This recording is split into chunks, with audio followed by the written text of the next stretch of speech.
Hi, and welcome to Alberta to Arizona. I'm real estate investor Tracy Gray, hosting the show with our incredible professional real estate agents, Devin Gray, north of the border up in Canada, Edmonton, Alberta.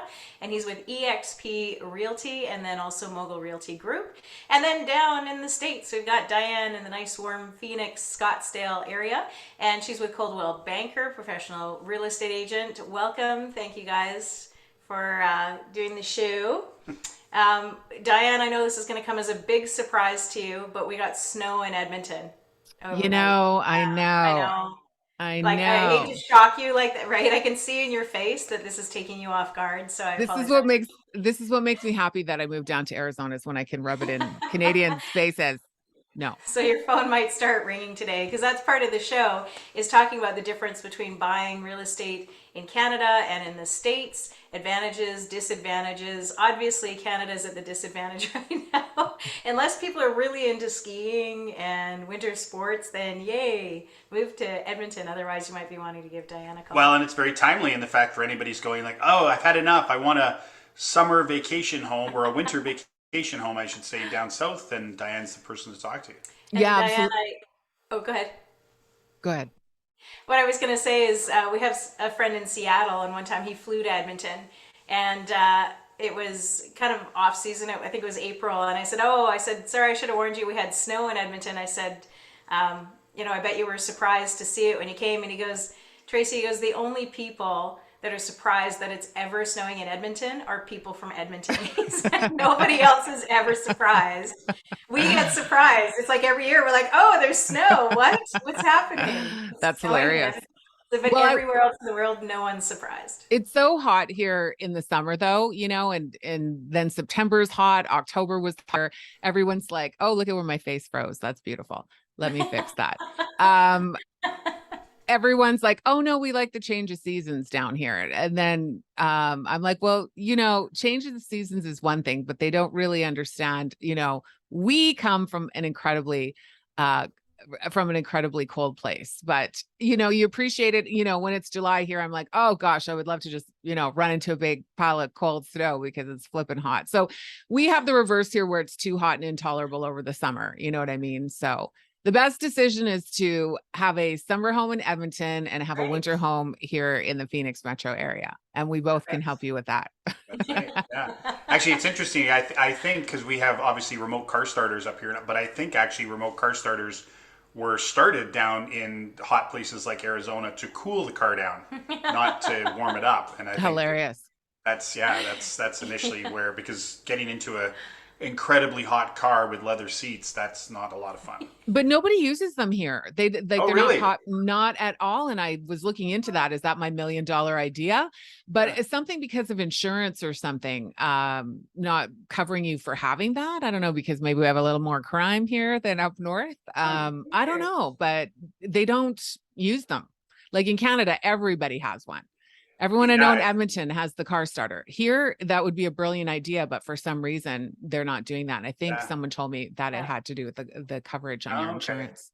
Yeah, at a car dealership, it's either do you want $1,000 off or do you want a car starter? Car starter. Yeah. For Car, sure. car Yeah. starter's like a Although, hundred bucks. Yeah, for sure. although we have a vehicle Oh well, that doesn't have a car starter in it because every year we go, well, we're going to sell it this year, so let's not put the money into it with a car starter. well, And then it's a very old every year car. there's the car Yeah, it's a again. very old car, and it's a Lexus. And back then, to put a car starter in a vehicle like that, it was $1,200. Okay. Oh well, I won't have that car that long. What's the point? Right, And right. now we've had it for Still about have it. 15, 16 years. So guess who drives it? Guess You who goes do. And out? are you going to pass it on to your son?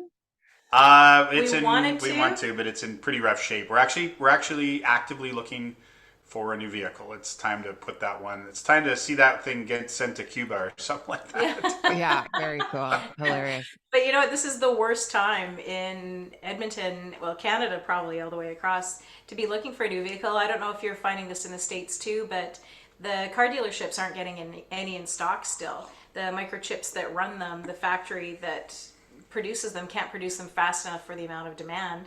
And without those little microchips in them, the new cars can't even run. Like they literally run everything in it. And we heard a crazy story about a windshield on a friend of ours' new car, buys a new car, and it's like 5G that runs the car. He got a crack in his windshield, and so none of the system will work. So he put in an order for a new windshield. It's going to be something like 12 months, 10 months to get a new windshield, because there's not many around yet. Yeah. Well, they're not windshields, they're computers. The windshield is now a computer that helps run all of the instruments and all that stuff in the vehicle. They didn't take into account the Edmonton potholes and the rocks. Yeah, I know. Yeah, exactly. Or the beat trucks that run through. That wasn't a good purchase on your friend's part. Yeah, we're having the same thing. They're all going. That's the way all the cars are going. Yeah, I think we're going to have to start using the same windshields that the President of the United States uses and have them be bulletproof or something, so that you're right. There's tons of rocks and all that stuff that fly around here from the big trucks, and of course all the sand on the road every spring and stuff like that. So we'll see what happens with that, but it's amazing, the technology. But what's happening now actually up here is there's this unbelievable surge in catalytic converters getting stolen from vehicles because of the elements that are in there, like nickel or something like that, and pretty blatant. There was one person who was copper.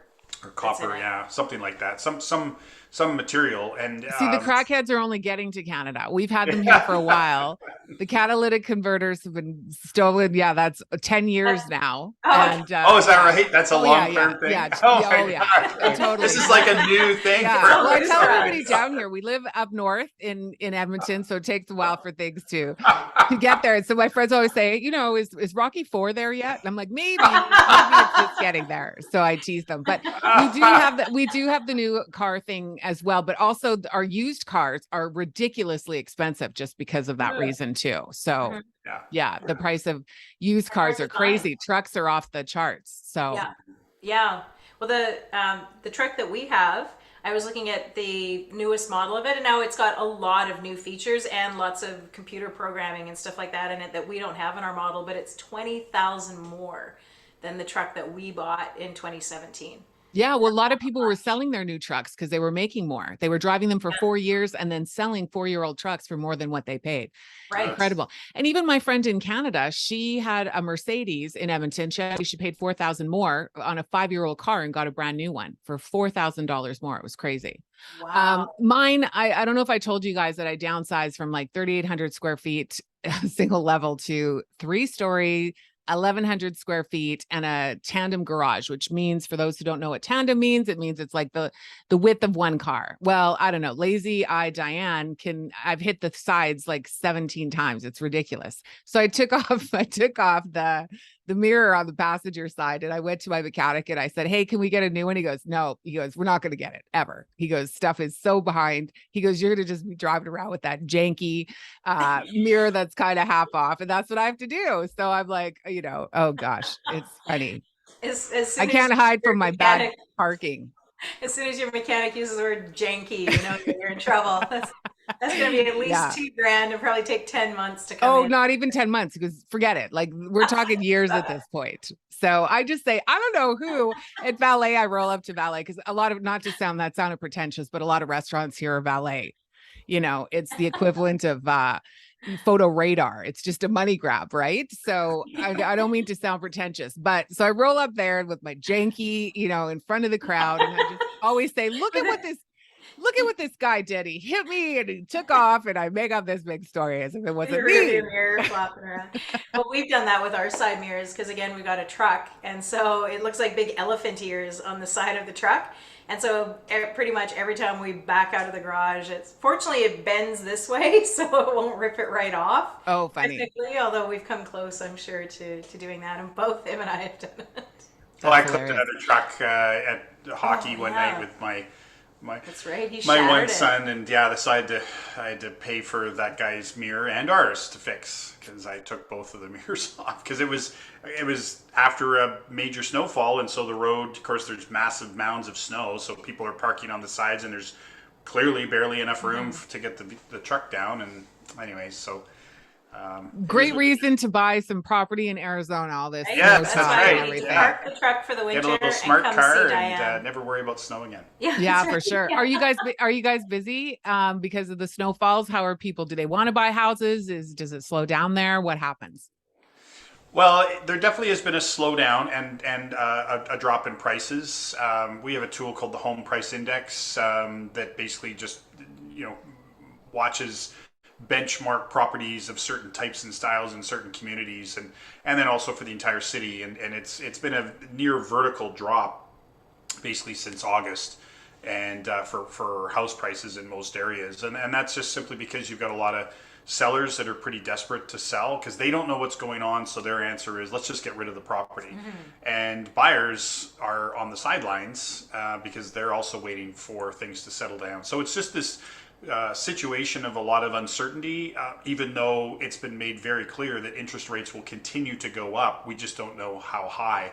And then, of course, we get the traditional summer slowdown, or sorry, winter slowdown because of Christmas, and then everything with the cold and the snow. And yesterday I'm sure there was a ton of viewings that got canceled because it was taking twice as long to get around.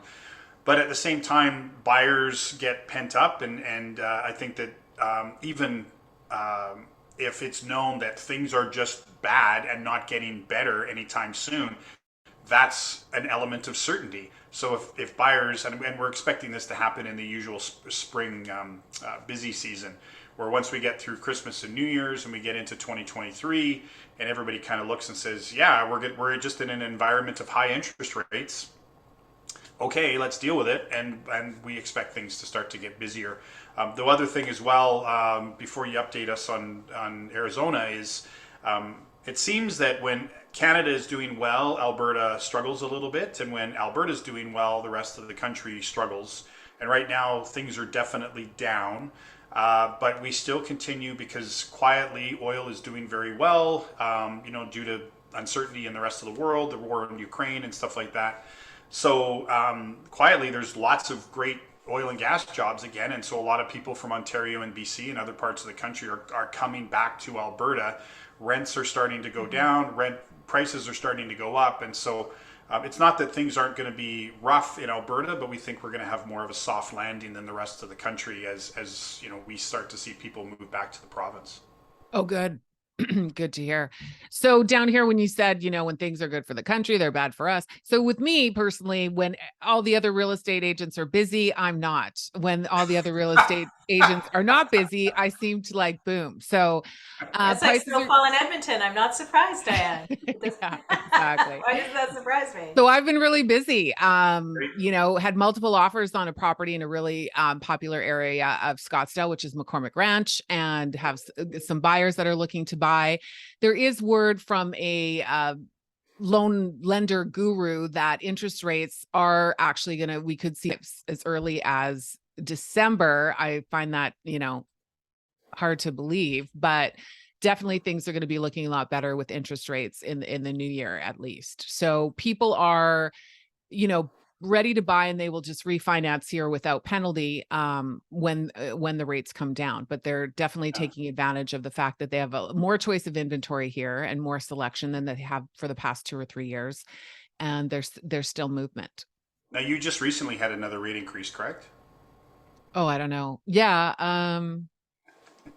I think we did. I always tell people that's my finance guy's job. That's the lender's job. Right, I focus on real estate. Yeah. I mean, we're at 7.5% here on a 30-year fixed. So whether it fluctuates up and down daily, I think the feds did do an interest rate hike. Was it even last week? But I hadn't paid attention either. I just heard, I know a week ago. Ask me about houses, Devin. Ask me about houses.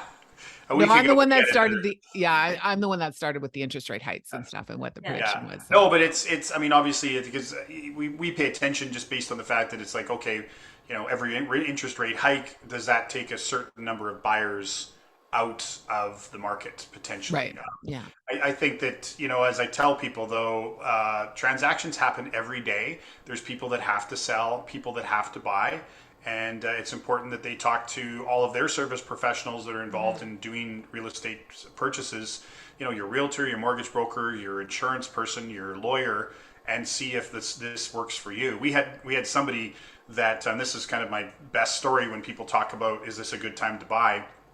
I helped a couple sell their condo in the spring, and they couldn't find a house that they really wanted in their price range. It was about $40,000 or $50,000 higher. We looked at a bunch of others and it was just very dissatisfying. So they decided to rent. Well, just basically, they just removed conditions 2 days ago, about 2 weeks ago.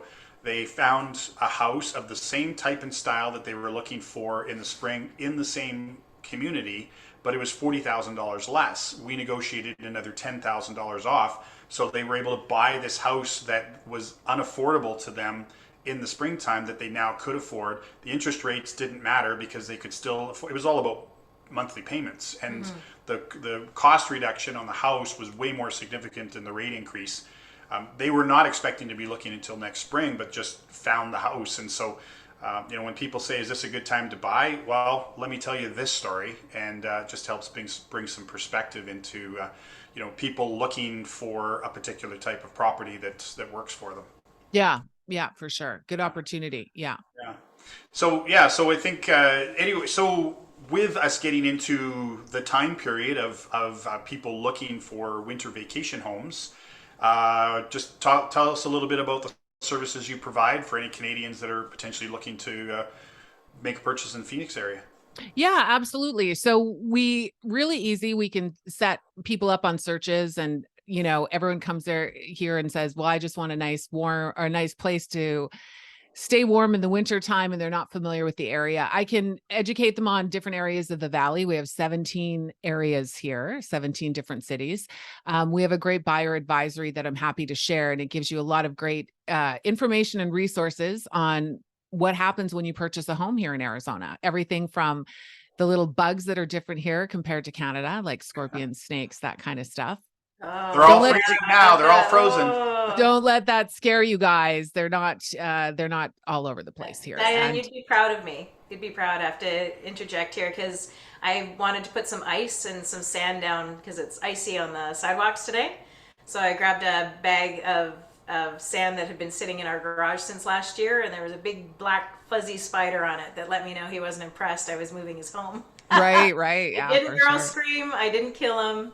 He's still living a good spider life as far as we know. So I don't mind the spiders and the scorpions and snakes. Those mice still bug me like, oh my God, nobody's business. Well, when I ran in to tell him that there was someone living in our garage, he was worried I was going to say it was a mouse. So he was happy it was a spider. I don't was like the not. mice. I know. I just don't like the idea that they can get into everything. So yeah. I don't like them either.